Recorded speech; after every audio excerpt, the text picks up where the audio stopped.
Look, I was keen to hear your story more from the small business side of things. I think we've had a lot of the giants on the podcast, but we haven't had that many small businesses come through and tell their story. And just talking on the phone and a couple of things that you said to me really like triggered me to think, shit, we should really like hear that side of the story and the hardship and the grind that goes into actually starting a small business. So maybe just to start off with, do you want to just talk through like who you are, where you work today, and maybe just how you first got into the equipment rental industry? Yeah, absolutely. So my name's Todd Kane from ProLift Trucks, a business me and my partner started, or business partner started about 12 months ago. We basically kind of thought we could, time to move on from where we worked before, and thought we could add some value to the industry. Where I started in the hire game was probably more when I started at JLG. I suppose, I know, like when I worked at Crown, they had a really big hire fleet, but it was more when I went like into JLG, working at Coates and places like that, Kennards, where you actually see, short-term, I suppose, rental at its best. So, that's about it. So then maybe let's just go down the rabbit hole of Crown a little bit. So how did you sort of get that intro to Crown initially? Well, I'd done my time at Crown as a forklift mechanic. Okay, but how did you get into Crown for your first job then, like as a mechanic? How did you get introduced to Crown originally then? I basically just applied for a job. I knew I wanted to be a mechanic. Not necessarily a forklift technician. I was really interested in trucks, so I wanted to become a diesel mechanic. But being 15 at the time and trying to look for an apprenticeship where someone would take me on was very difficult. So I suppose they wanted someone that was more finish year 12, 17, had their licence, things like that. So that was a bit of a struggle when I was 14, 15 looking for a job. But Crown put me on in their refurbishment section, and then they closed that down, and so that's when I kind of got into the rental side at Crown. When I was a second year apprentice. So cause that's probably like one of the biggest challenges in the market now, trying to find mechanics and technicians. Absolutely. And so I think most people, when they think that they want to become a mechanic or a diesel mechanic, they don't even realise that there's a whole opportunity in that rental space. Yeah, absolutely. So when you first got in there, like, were you aware that that was even a market? No, not at all. Not at all. Like I said, I didn't even really, I suppose, grasp the concept of rentals until I went to JLG working at Coates and Kennards and stuff like that. When you're at Crown, it was kind of just like, it's just long-term rentals mainly, where like they're dealing with big customers, they rent them for 3 to 5 years kind of thing. When I started JLG, that was when I really kind of got introduced to the rental game, and how it actually worked. Absolutely. And then so what happened from JLG then? I kind of just moved on from JLG. It was a little bit too slow paced, I suppose. So I eventually went and worked on trucks, and then I went back to Crown, and then went to another hire company called Want Access. Okay. And that was another big eye opener with the rental game for sure. Because you're dealing with more boom lifts and scissor lifts. Yeah, and all sort of scissors, stuff. booms, and very fast paced. So what's the main difference between working at, like, say, let's use Crown as that long-term lease, and then as a JLG, which is a bit more slow-paced, and then Want Access, like the different types of being a mechanic at each side? Like, maybe just describe when you say fast-paced and slow-paced, like what does that mean? With Want, it was very customer-focused. We need to get these machines out as soon as possible.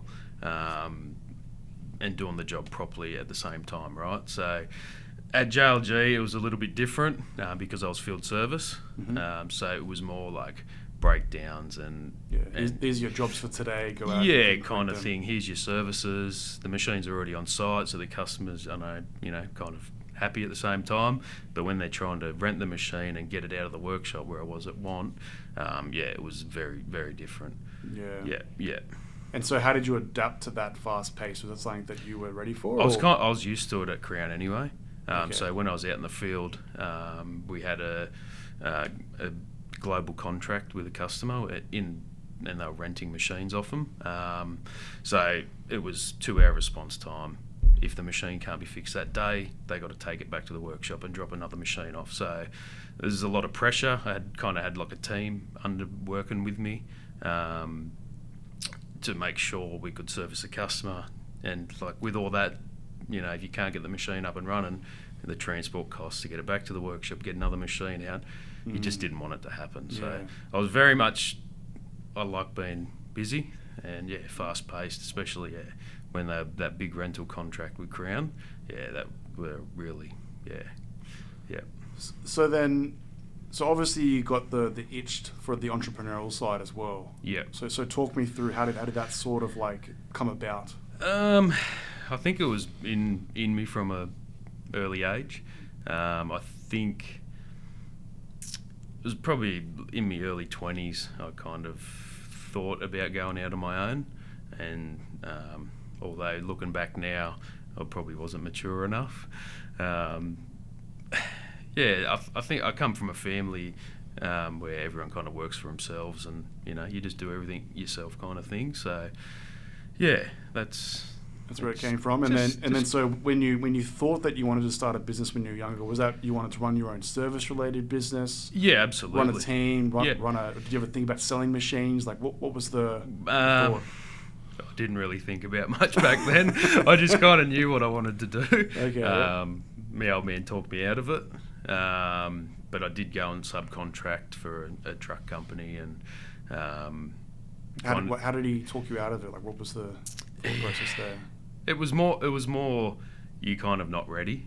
I know, like probably not mature enough, and that kind of stuff. Work for a business for a while, understand processes. Yeah, absolutely, yeah. So at that time I was still at Crown, and once he kind of put that in my head, it was I better get some more experience, and I become a field service manager at Crown. So I got to know the other side of the service business and the rental business, So But eventually it did happen. It did. So how did that sort of pan out? It's panned out pretty well so far. You're mature enough to understand how to run a business, I assume now? I don't know. I'm not sure. We're still learning. Yeah, absolutely. You learn every day. So, like, it's been pretty much 12 months. I look back now from 12 months ago, I'm a lot more educated, mature. You never know everything. Yeah. If you're not learning, you kind of got to step out of the comfort zone, I think. Yeah. So look, I want to dive into a specific thing around how you started the business. Yep. And those first early days. So starting a business is never easy. Like there's a ton of challenges which we can talk through. Yep. But the moment that you decided that you wanted to start in a business and give it a full crack, like what was that moment? It was how do I put it?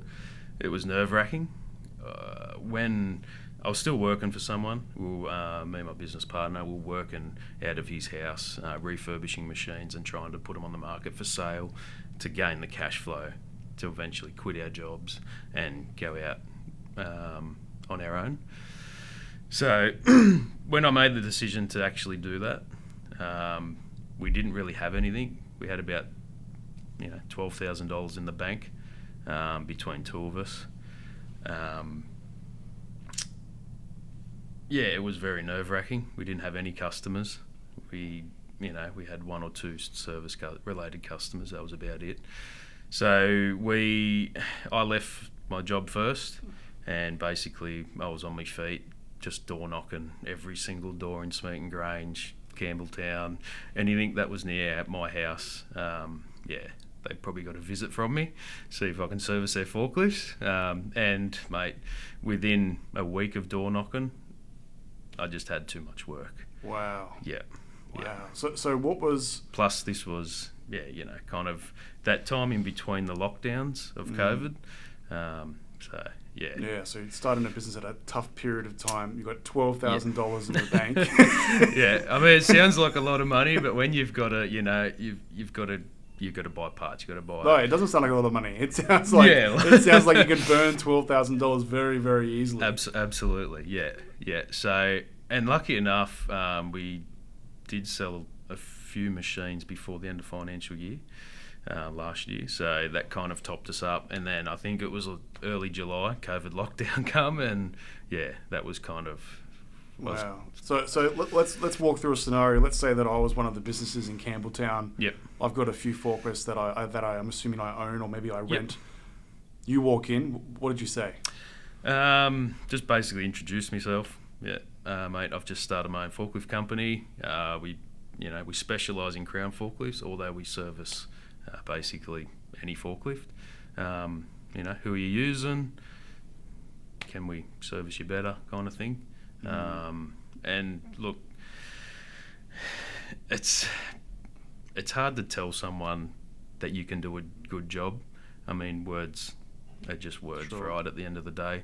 Until you actually can prove yourself, it kind of means nothing. And I'm just grateful and thankful that a lot of people gave us a go. Yeah. People were thinking, you're crazy going out on your own in the middle of COVID, or kind of, but looking back, it was probably the best time to do it. No one could get any labour. People there looking for forklift technicians, just like we're looking now to put on people. It's very difficult at the moment. So that first customer that said yes, what was that experience like? Oh, it was amazing.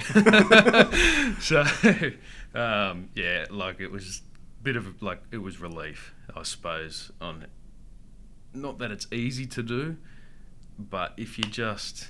How many doors had you knocked, do you reckon, leading up to that first deal?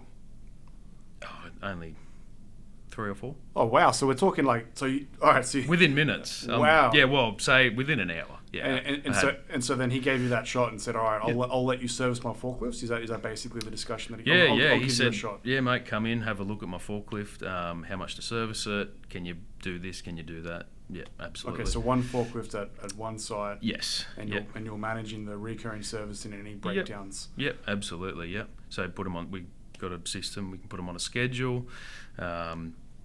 Like if they wanted to rent a forklift, they can always contact us. We cross-hire from other companies. We have, we've got other forklifts in our workshop we can rent out.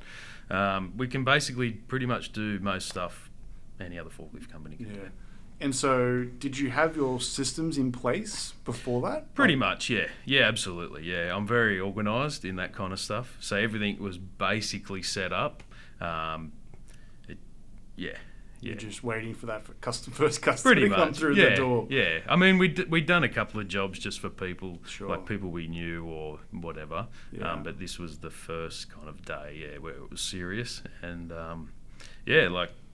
honestly, on that afternoon, I think we probably signed up maybe 4 to 6 customers. Wow. and booked them in for the following week for service, and that was probably within 2 to 4 hours.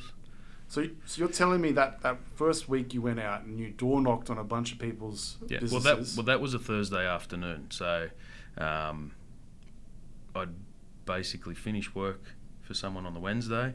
Thursday morning, I was just setting myself up to go out and door knock Thursday afternoon. And then you got your first deal on that Thursday? Yeah.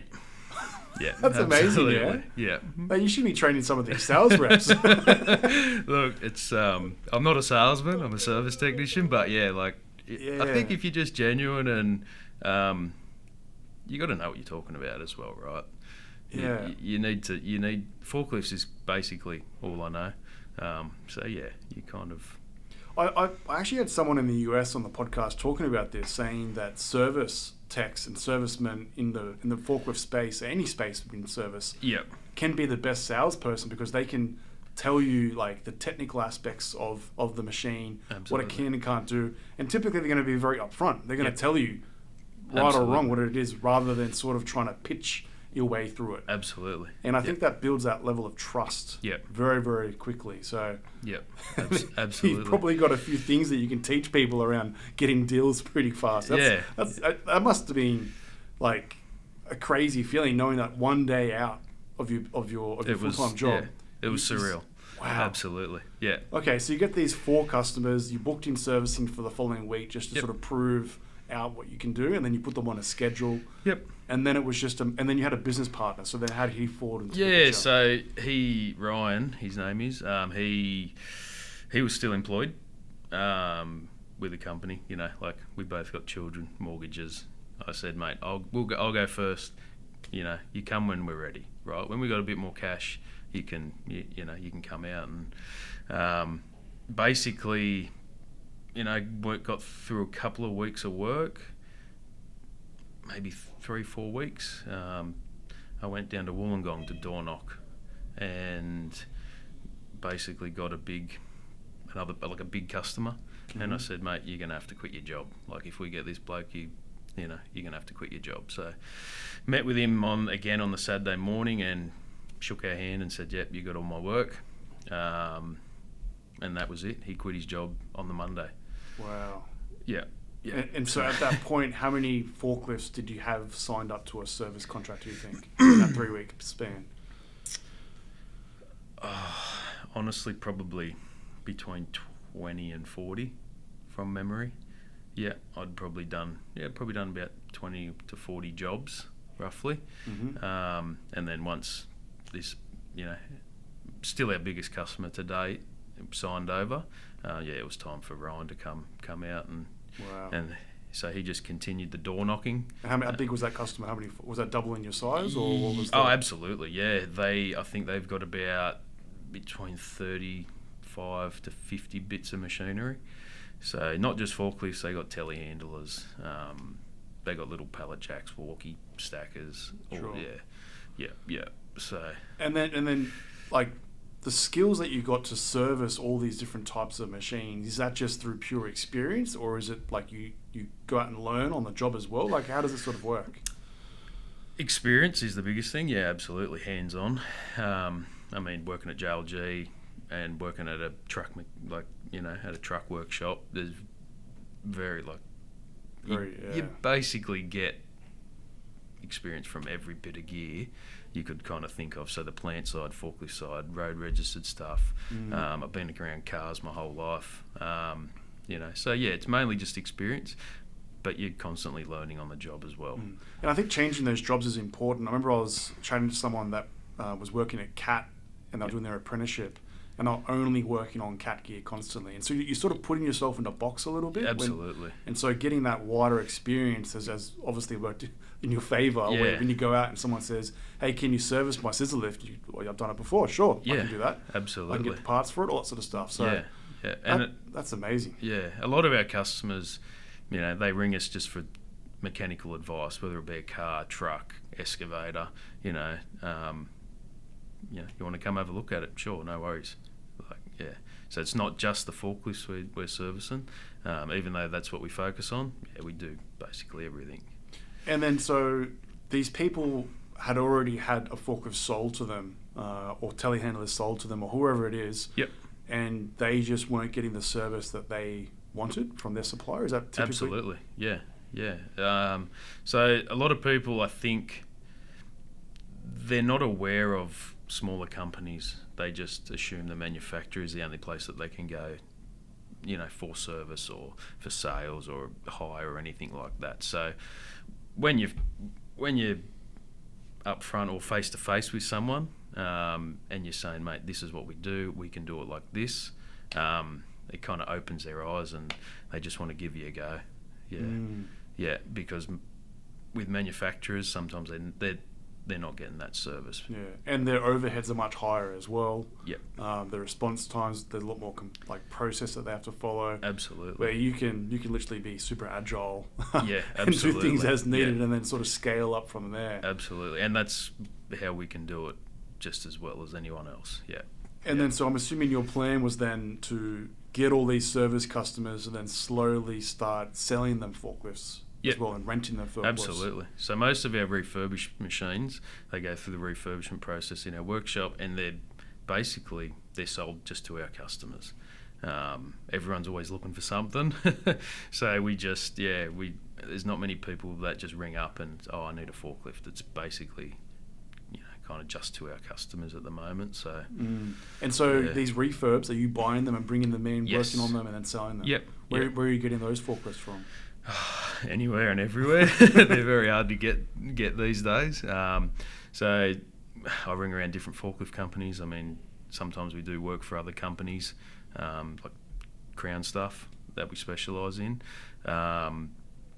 pickles, auctions, anywhere we can. Yeah, absolutely. We try to get them. So. And does this, like when you won that big 40 truck deal, that obviously probably would have annoyed the person that sold that service contract initially to them. Like, does that sort of, have you seen friction amongst the workplace, or is it that there's so much work out there that people haven't really batted an eye? There's friction, absolutely, because it's the company I used to work for. So how do I put it? There's kind of roadblocks sometimes now, if that makes sense, with getting parts or getting... Okay, yeah. It's mainly around parts, with discounts and things like that. There's been a couple of times where I've approached customers, no one that I've ever known before, just basically walking in off the street, I can do it cheaper at a better deal.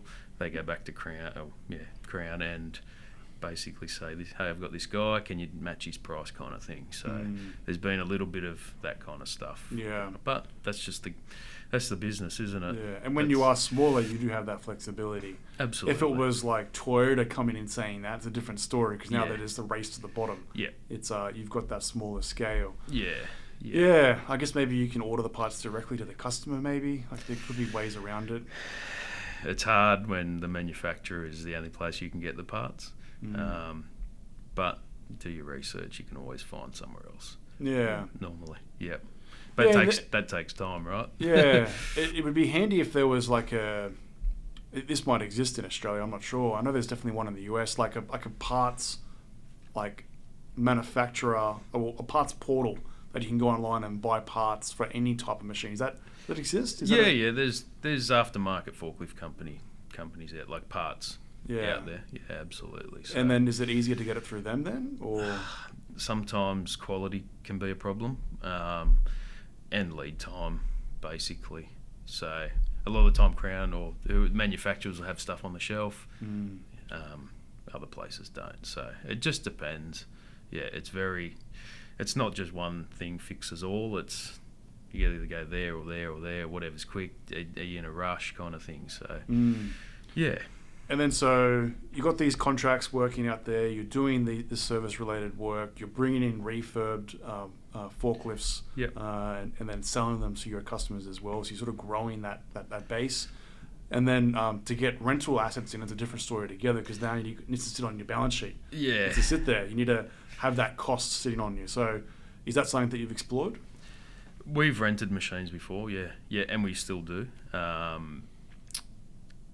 But to have an asset like that, which isn't out on hire, just sitting in the workshop waiting for a hire, it's a lot of cash tied up, because it will be, normally it's a refurbished unit. If someone needs a machine, we send them out, and it's short-term hire. It's more short-term stuff, So it can be difficult due to cash flow. I mean, if you had more money, you could do a lot more, right? So, but we're just trying to get there, I suppose. So it's definitely an industry we want to get into, preferably more long-term hire. I was going to say, it's probably an opportunity. Like, imagine going to that customer in Wollongong and saying, you got your 60 trucks or whatever it is, and then you say, all right, I'm going to give you long-term leases for all of them. Then you can maybe buy back those other ones and do refurbs and then sell them to other people. Absolutely. That would be the ultimate goal. Yeah, absolutely. So basically put brand new machines in there, take the old ones away, 5-year deal, and work it from there. How does it work when you do you have to buy those machines back from them, or absolutely. Or do you put in the pricing for the long-term lease? Like, how do you? It'd have to be bought back. Yeah. Okay. Yeah. So that would be the ultimate goal.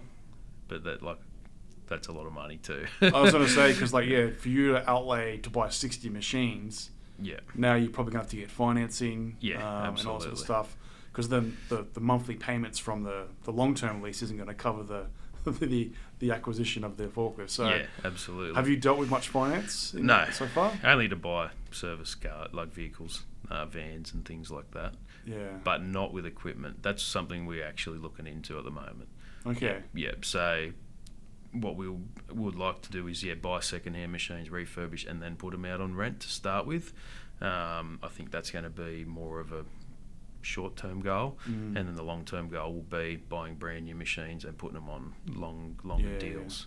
What have you been dealing with in terms of finance? The banks directly, or people that specialise? I've got a broker. Yeah. Okay. Yep. Yeah, we use a broker local to us. So yeah. Well, we're not really up on that stuff yet. We're learning as we go. So yeah. I'm sure there's lots to learn. And so those early days. So you said you're 12 months in. Yep, pretty much to the date, yeah. So what was some other challenges you went through when you first started the businesses that you can recall? Space, not having a space, So, like I said, we were working out of Ryan's place, out in the middle of nowhere, in his little small shed. But trying to bring machines back for repair was a bit of an issue. So. We eventually saved enough money to get a workshop, or to be able to afford the rent of a workshop. Cash flow is the biggest thing for me, as because if you don't have a space, you basically you're giving up jobs. Yeah. If that makes sense, So you're not generating more cash flow to pay for the rent and things like that. That's basically it. And then and time, I suppose, as well. Before we started the business, when we were both employed, probably about 3 nights a week, we'd work from 7 p.m. to about midnight, have to get up at 5 to go to our day jobs. Yeah. So we've done that a lot as well. Yeah. And then so were you paying yourself a salary from the beginning, or were you waiting? Yeah. Well, I had to, yeah. You got mortgage and kids. I think I had a newborn then. I think he was about 5 months old. Oh, wow. Plus a 2-year-old at the same time, or 18-month 2-year-old. Yeah, what was your family saying about the whole situation? Well, my wife just said, you got to do it. You just got to do it. And once I signed that first customer, I thought, once I had that afternoon. Well, the next day. Yeah. I was, the confidence is high. Yeah, absolutely. Yeah. But there's a lot of lows too. Like, it's not all just, you got heaps of customers, this and that. There's still a lot of things on your head or on your shoulders that you got to think about. What are some of the lows then? Repeat calls. So basically going back out, if you're thinking that if you haven't fixed something properly or something else has happened, they can kind of weigh on you sometimes, which we haven't, touch wood, we haven't had many, or if any. Not having enough cash flow, people, like chasing people for debt, that's another thing. As small business just starting, again, cash flow, but if people don't pay you, it's very difficult. And do you talk to customers at that up front and say, look, we are a small business and cash flow is really important to us, so if you don't pay us for 60 days, like that can cripple us? If they ask, if they ask what the terms are, absolutely, yeah. It's on invoices anyway. But I think when you have that conversation, say, I've just started a forklift company, I think that it's kind of, it's obvious. Things, go unsaid. You should kind of pick up on that, right? So, that's another thing. I suppose in the first 12 months, work-life balance, that was very difficult. You kind of don't know when we're paying ourselves a wage, but if you don't work, you don't get paid as well. So that was another struggle for myself. You could work 24/7 if you wanted to. There's enough work, but it just cripples your life, Yeah, because you can keep you get to the point where you just burn out, basically. Absolutely. And then if you don't work, then the business stops. Yeah, absolutely. And then you've got all these commitments that you've made to all these customers as well. Yeah. So is that something that you've been mindful of? Like you realize that you get to like 15 hours in the day and you're like, all right, I'm feeling like getting headaches, migraines, like stress, all sorts of stuff. Like, is that something that you were mindful of at the beginning? No, okay. Not at all. So at the beginning, it was, when you're trying to build customers, and that time through COVID where we had a bit of a lockdown, it was hard financially, but easy on the body and mind. But once you start get back up and going, we got a workshop. We've got a lot more liabilities at the moment. Then it starts to play out. Yeah, the long days. You're working harder, faster, trying to get to the next job. More customers. People ringing 24/7. It takes a toll on you for sure. So was there a moment that you sort of hit a bit of a wall, do you think?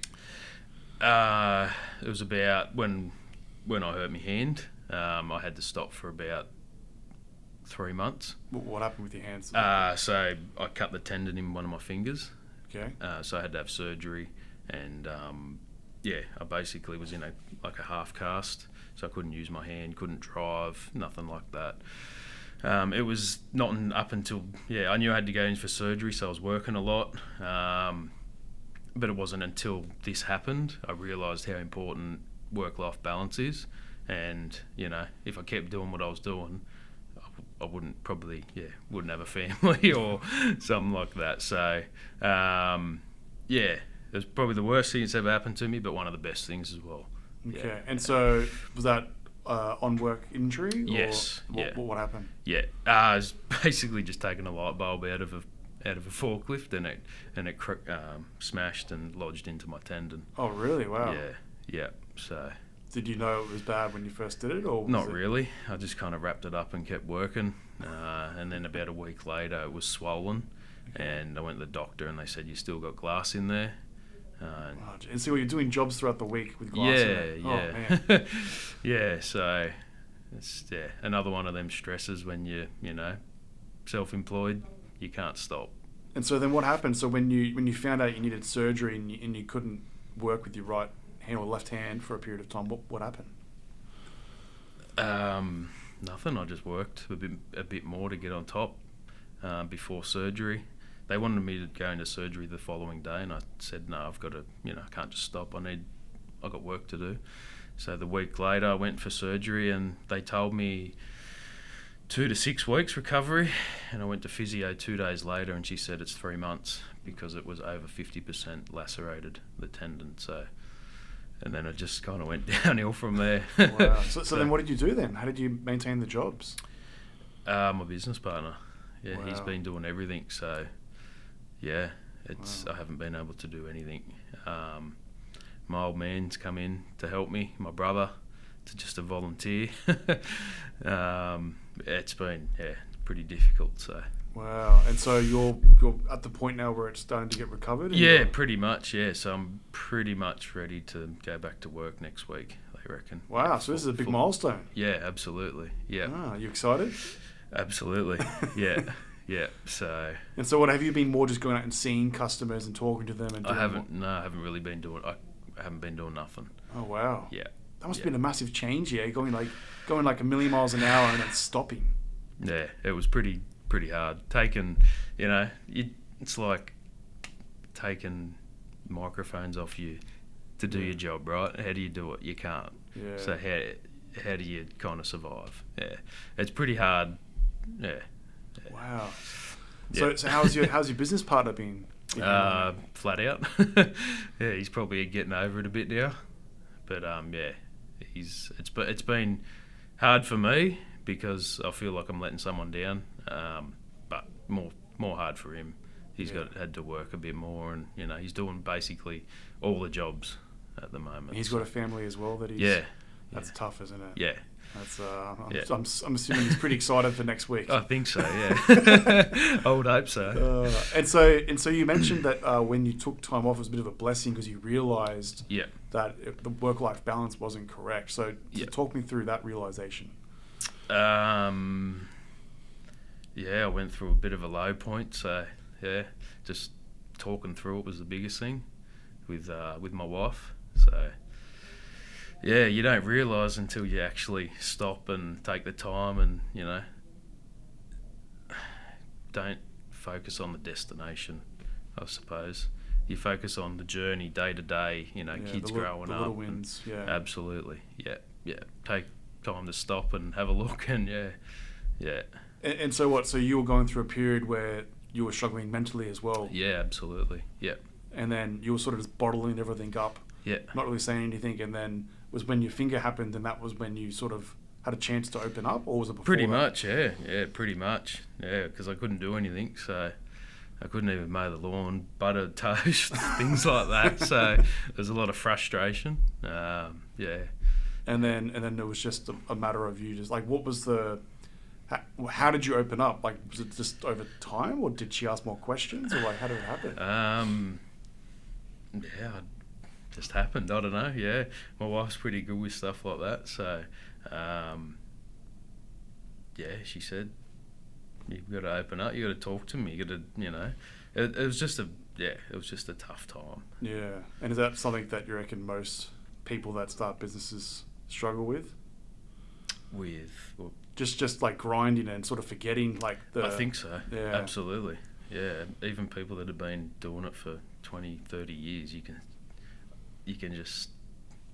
I feel like you can see in them, what I kind of could see myself. It's almost like an addiction, yeah? Absolutely.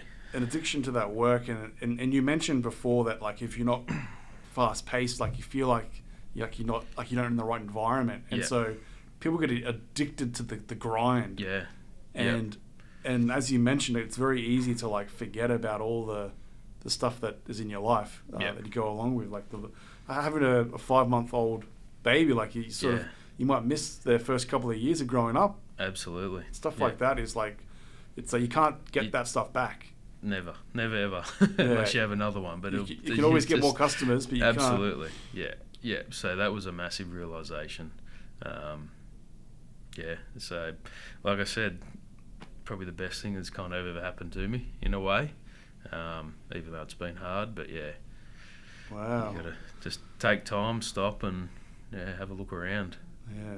So then I guess from your side, like, was there anyone that played like a big part as a mentor throughout your career? Do you think that sort of helped you out? It's not like a business partner's been someone that's been very close to you, but absolutely, he's I did have one manager back at Crown, who kind of, I suppose, seen me through my young adult days, kind of showed interest in me,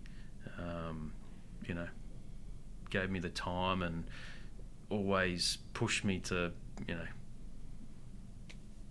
climb the ladder at Crown, or not climb the ladder, but, move up and explore new opportunities. And, he was a bit of a mentor back when I was, in my young adult days. So even though I'm still young, but it's when you come out of your time as an apprentice and then you're out in the field by yourself, you're teenager still, and everyone's been a teenager. So I suppose 15, young. Yeah, absolutely. So I finished my time when I think I was out in the field in my third year, and basically that's when I kind of met him. And there's a lot of ups and downs again, but we got through it. But he definitely helped me through it. For sure. And so the part around starting a business as someone that came in as a mechanic and then needed to learn how to sell, basically, even though you said you're not a salesperson. Yeah. Like, what advice would you give to other mechanics out there?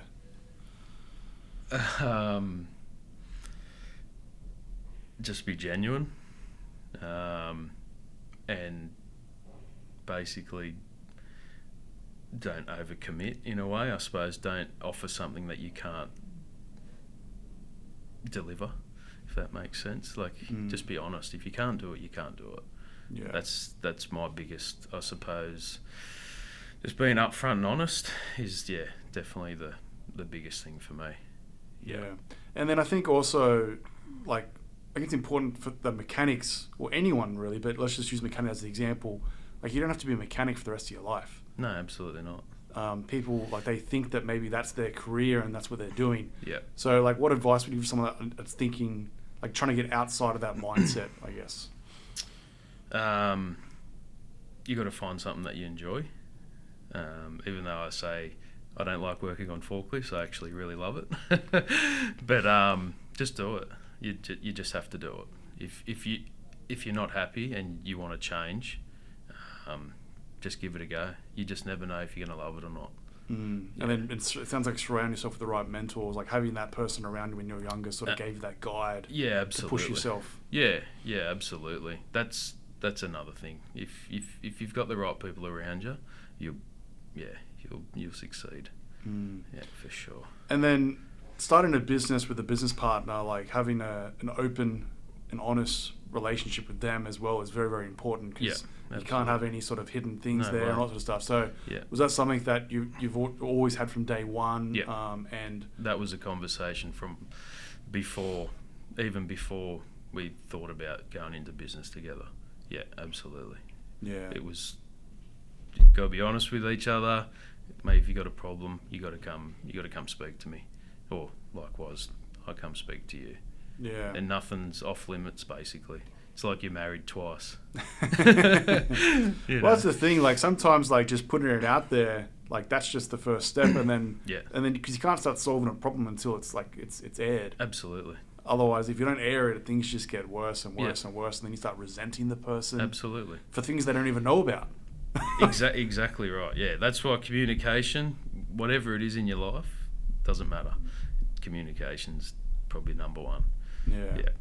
And then so, in terms of advice for your younger self, like if you could go back 12 months, 2 years, what would you sort of say to yourself? If it was only, 2 years ago,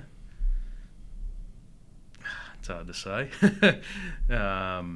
But I'd always say to myself, start a business earlier. What are you waiting for, kind of thing? Because time just goes by and, you're not getting any younger. So, start earlier. Yeah, for sure. Yeah, and I think... Yeah, start earlier, but then it sounds like have the right level of experience where you sort of know enough to sort of get by. But you don't have to wait until you're 35 or 40 to start a business. Like you can do that in your mid-20s, late 20s, depending on what experience you have. Yeah, absolutely. I mean, like I said, you're always learning, but if you've got the basics, you'll be fine, because you'll learn real quick. Because if you don't learn real quick, you're not going to survive. Yeah. And then so... It sounds like success for you has changed a lot over the years, but like, how do you define success today? Freedom. Success for me was the day I went and worked for myself. Just having the freedom to, service who I want to service, kind of do what I want, kind of thing. Make the choices, make the decisions. Just freedom for sure. Yeah. And then has that changed over the years, do you think? I think so, because I think when I was younger it was more about money, if that makes sense. But it's not about money. It's what's in here. Yeah. So I think that has changed. Yeah. And then the more time you have, the more time you can think strategically about what you're working on as well. Like you're not just in that daily grind. Absolutely. Where you're clocking on, clocking off, and that's it. Yep. Where you can actually think about like what you want to work on. Because that's an important factor of owning a business here. Like you're not just doing jobs and then clocking off. Like it's planning ahead and managing cash flow.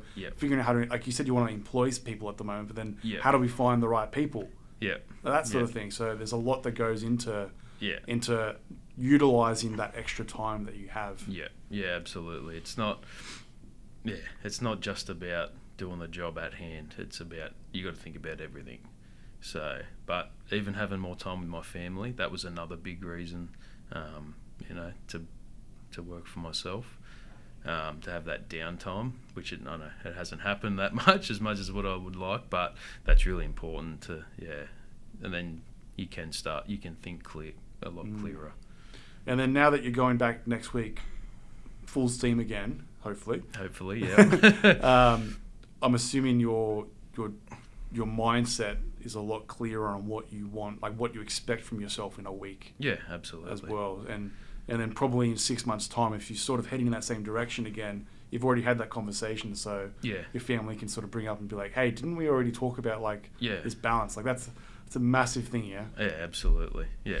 Well, family's everything pretty much. So if you don't have that, like for me, I don't have much, so there's no point of having all this, business and this and that if I don't have a family. So, very, very well said. Well, look, I wish you all the luck for next week, and it sounds like it's an exciting period for you. But absolutely. Thank you for coming on the Rental Journal podcast. Thank you very much for having me.